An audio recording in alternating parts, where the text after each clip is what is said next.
ఓంకారమంత్రసంయుక్తం నిత్యం ధ్యాయంతి యోగినః కామదం మోక్షదం తస్మై ఓంకారాయ నమో నమః. నమస్తే దేవదేవీ చ నమస్తే పరమేశ్వర నమస్తే వృషభారూఢ నకారాయ నమో నమః.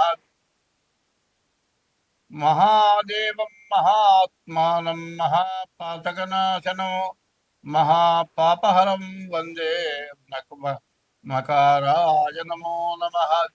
శివం శాంతం జగన్నాథం లోకానుగ్రహకారణం శివమేకపరం నిత్యం శకశికారాయ నమో నమః.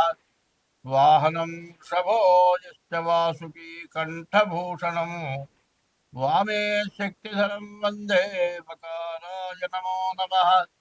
యత్ర కుత్ర స్థితం దేవం యత్ర కుత్ర స్థితం దేవం యత్ర కుత్ర స్థితం దేవం శికారాయ నమో నమః. కొత్త సంవత్సరం 2006 జనవరిలో కొత్త సంవత్సరం పండుగ చేసుకున్నారు జనం. కానీ మన పండుగ మాత్రం కాదు, అది ఇంగ్లీష్ వాళ్ళ పండుగ. మన కొత్త సంవత్సరం తెలుగు సంవత్సరాది. ఈ తెలుగు సంవత్సరాది మనం చేసుకోవాల్సిన పండుగ.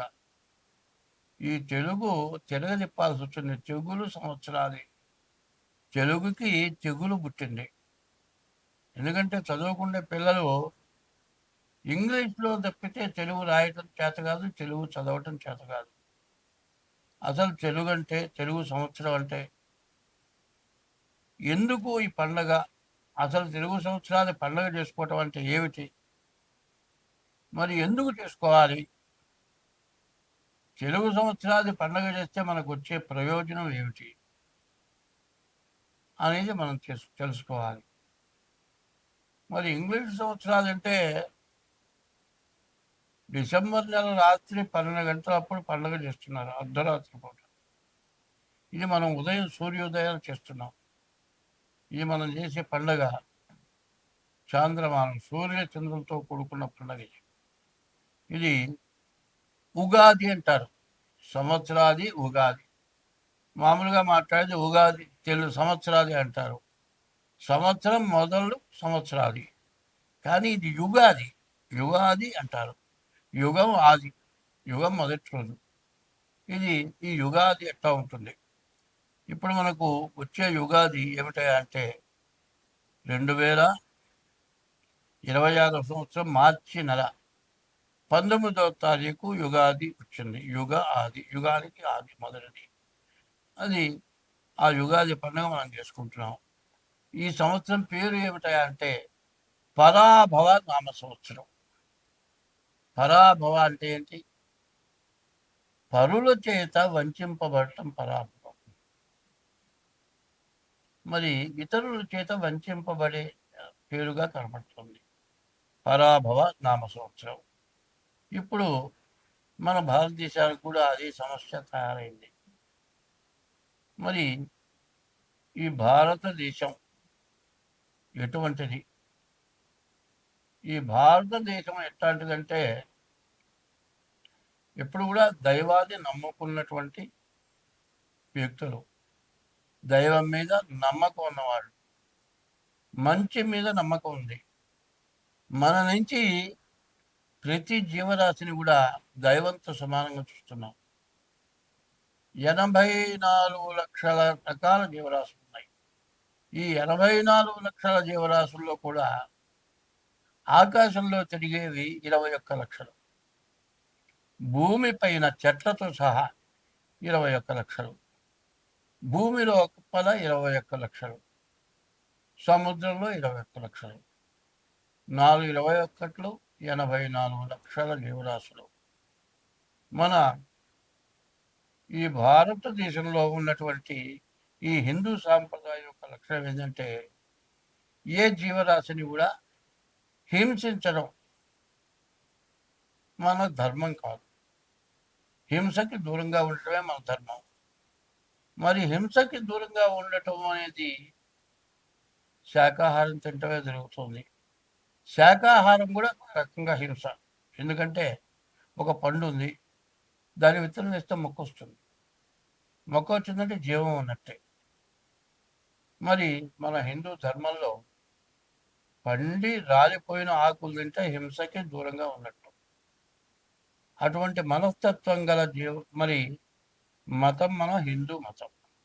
ఈ హిందువులు ఈ భారతదేశంలో ఎవరిని హింసించేటువంటి లక్షణాలు లేవు. ఎవరిని ఎందు ద్వేషం లేకుండా ఉంటాం. అందరితో మతం అంటే సమ్మతం, సమ్మతము మతం. ఈ సమ్మతం అంటే అందరితో కలిసి ఉండటమే సమ్మతం. ఎవరితో కూడా విడిగా ఉండకపోవటమే సమ్మతం. ఈ మతం యొక్క స్వభావం ఎవరి ఎందు ద్వేషం లేదు. అట్లా ఉండబట్టి మన భారతదేశంలో అన్ని దేశాల వాళ్ళు, ప్రపంచ దేశాల్లో ఉన్నటువంటి వాళ్ళు, మన మతం కాని వాళ్ళు, అనేక రకాల మతస్థులు, అనేక రకాల భాష ఉన్నవాళ్ళు అందరూ కూడా మన హిందూ దేశంలో జీవిస్తూ ఉన్నారు. వాళ్ళందరూ కూడా ఉండటానికి, జీవించడానికి అవకాశం మనం ఇచ్చాం. ఎవరెందు ద్వేషం లేకుండా ఉన్నాం. కానీ ఈ ఉగాది సంవత్సరం ఎట్లా ఉంది అనేది మనం చెప్పుకోవాలి. ఎందుకంటే ఎటువంటి కష్టాన్నైనా సరే ఓర్చడం మన హిందూ మతం యొక్క సమ్మతం.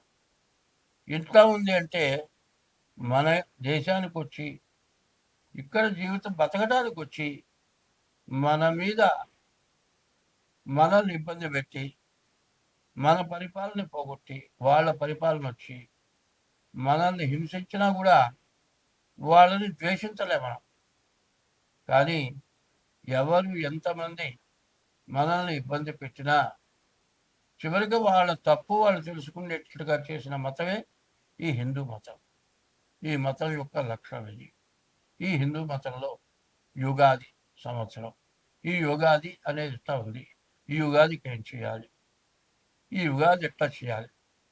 శ్రీకళ్యాణ గుణావహం.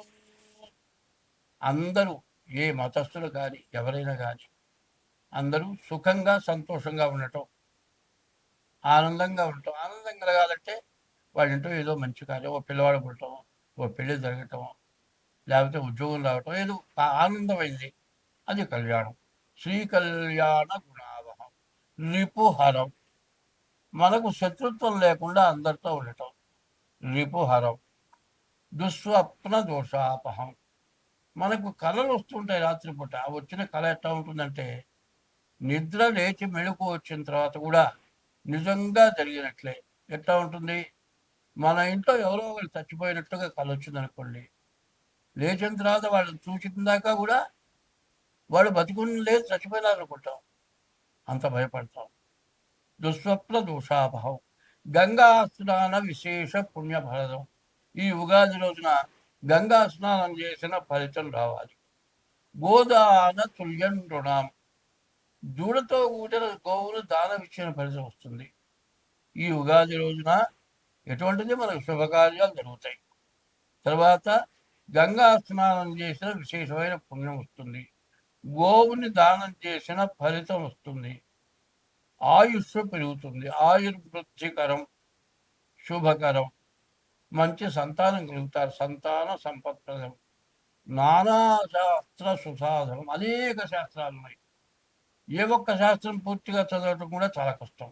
ఈ యుగాది రోజున నానా శాస్త్రాలు చదివినంత ఫలం వస్తుంది. ఈ సంవత్సరాలు పండుగ చేస్తే సముచితం పంచాంగం ఆకర్ణ్యతం.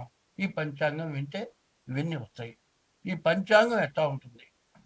మరి తిథి, వారం, నక్షత్రం, యోగం, కరణం, ఈ 5 కలిసి పంచాంగం.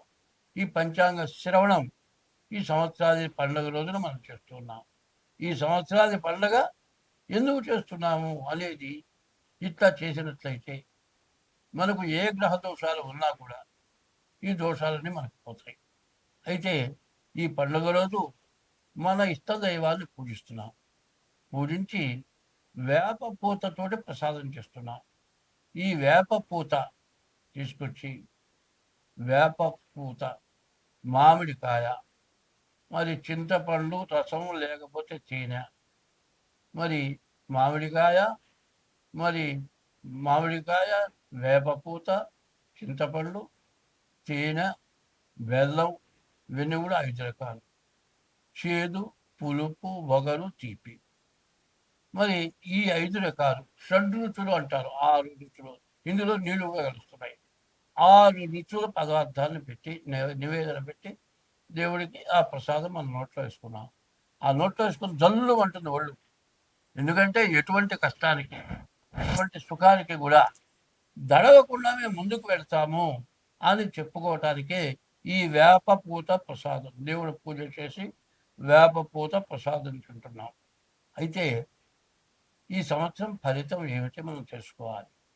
ఎందుకంటే 2025 నుంచి ఎక్కువగా పాపగ్రహాల యొక్క ఆధిపత్యం ఎక్కువ ఉంది. నవనాయకులు అన్నారు. సూర్యుడి దగ్గర నుంచి కేతువు వరకు 9 మంది గ్రహాలు. ఈ 9 గ్రహాల్లో పాపగ్రహాల యొక్క బలం ఎక్కువగా ఉంది. అంటే దానివల్ల ఏమిటంటే దుర్మార్గుల యొక్క బలం ఎక్కువగా ఉంది, మంచివాళ్ళ యొక్క బలం తక్కువగా ఉంది. దుర్మార్గుల బలానికి మంచివాళ్ళు దొంగిపోవాల్సి వస్తుంది, ఎన్నో కష్టాలు పడాల్సి వస్తుంది.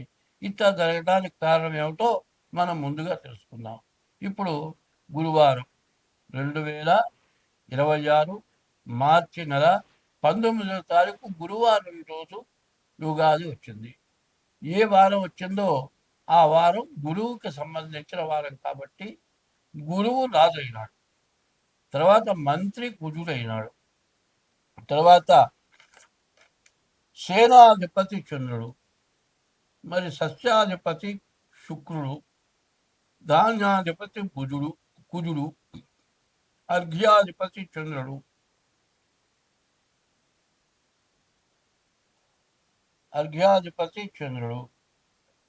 ఇట్లా మేఘాధిపతి చంద్రుడు, రసాధిపతి సూర్యుడు,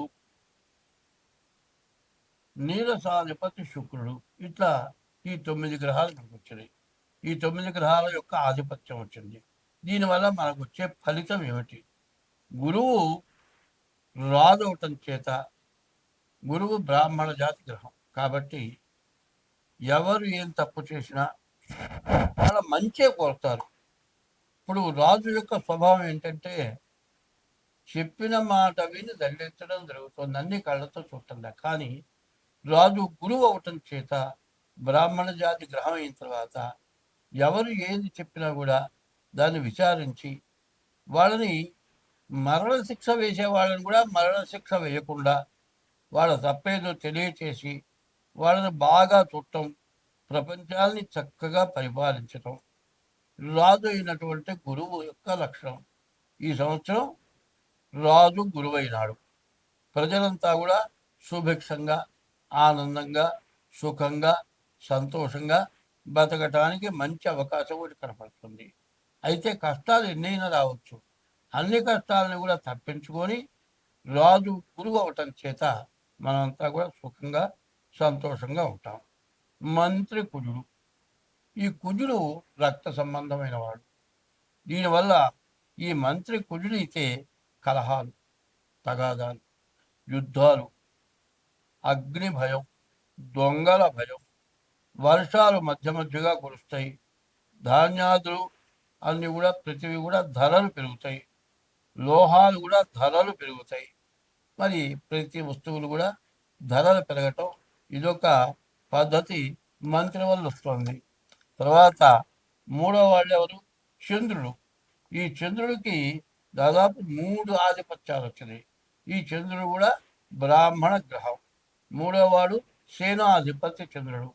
ఈ సేనాధిపతి చంద్రుడు అవటం చేత తెల్లటి ధాన్యాలన్నీ పండుతాయి. తెల్లవిటి అంటే ముందు బియ్యం బాగా పండుతాయి. అయితే బియ్యం బాగా మరి రేటు పెరుగుతుంది.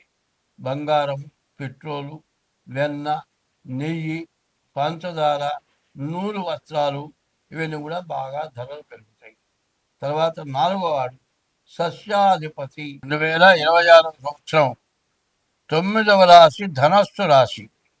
ఈ ధనస్సు రాశికి వచ్చేప్పటికల్లా కుజుడు, శుక్రుడు, గురువు ఈ 3 గ్రహాలే బాగున్నాయి. మిగతా గ్రహాలు పూర్తిగా బాగాలేవు.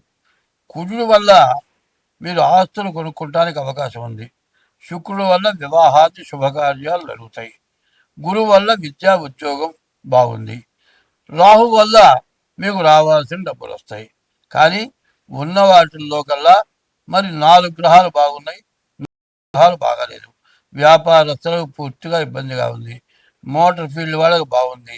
మరి ఈ ధనస్సు రాశికి వచ్చేప్పటికల్లా మరి అర్ధాష్టమ శని, ఈ శని వల్ల బాగా ఎక్కువగా కనపడుతున్నాయి.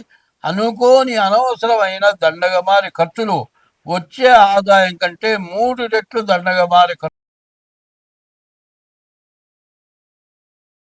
సంపాదించకపోతే మానే, ఉన్నది పోగొట్టుకోకుండా ఉండాలి. అట్లా ఉండాలంటే తప్పనిసరిగా మీ జాతకం చూపించుకోవడం అవసరం. చదువుకునే పిల్లలకు ఉద్యోగాలు రావడానికి అవకాశం, ఆస్తులు కొనుక్కునే అవకాశం ఉంది. ఇది మీకు పాత ఎప్పుడో బకాయిలు రావాల్సినవి కూడా వస్తాయి. కానీ ఇంత వచ్చింది కూడా ఏదో రకమైన అనవసరమైన శని బాగుండకపోవటం వల్ల ఇంట్లో కుటుంబ కలహాలు, భార్యాభర్తల కలహాలు, వచ్చిన డబ్బులు వృధాగా పోగొట్టుకోవటం, ఇవ్వని వాళ్ళకి ఇవ్వటం, ఎవరికైనా హామీలు ఇస్తే డబ్బులు రావు. మరి ప్రో నోట్లకు సంతకాలు, సాక్ష్య సంతకాలు పెడితే వాళ్ళు డబ్బులకు కొడతారు, మీరు కట్టాలి. మీ ఆస్తులు మొత్తం అమ్మినా కూడా చాలక జైలు పాలు కూడా అయ్యే పరిస్థితి వస్తుంది. కాబట్టి ఈ రాశి వాళ్ళు చాలా జాగ్రత్తగా ఉండి డేట్ ఆఫ్ బర్త్ ద్వారా కానీ, డేట్ ఆఫ్ బర్త్ లేకపోతే మరి హస్త సాముద్రిక ద్వారా కానీ మీ జాతకం చూపించుకోవాలి. అట్లా మీ జాతకం చూపించాలంటే మా ఫోన్ నెంబర్లు ఉంటాయి. 630006